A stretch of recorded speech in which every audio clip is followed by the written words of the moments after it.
18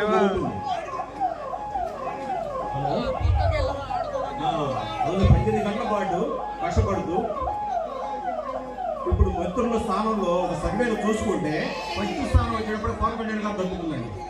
ముఖ్యమంత్రి కాదండి, ఒక మంత్రుల స్థాయిలో చూసుకున్నా కూడా శ్రమ పడుతున్న వ్యక్తులు అందరిలో చూసుకుంటే పవన్ కళ్యాణ్ గారు మొదటి స్థానంలో ఉన్నారండి.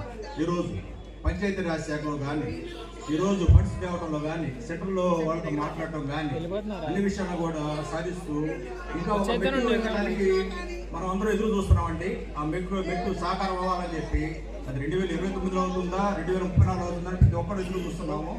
ఈ సందర్భంగా పవన్ కళ్యాణ్ గారి